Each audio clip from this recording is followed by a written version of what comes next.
In today's video, I will show you how to share a Qualtrics survey with another user. First, open your browser, go to the official site of Qualtrics, and make sure you are logged in. Once you are on the home page, find the project you want to share, then click on the three dots beside it. From the drop-down menu, click on Collaborate. Using the collaboration feature is perfect for team projects because it allows multiple people to work on the same dataset securely without sharing password credentials.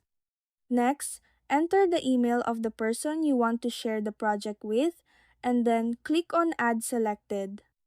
You can enter a custom message here to give your colleague some context, but it is entirely optional, so when you are ready, just click Invite.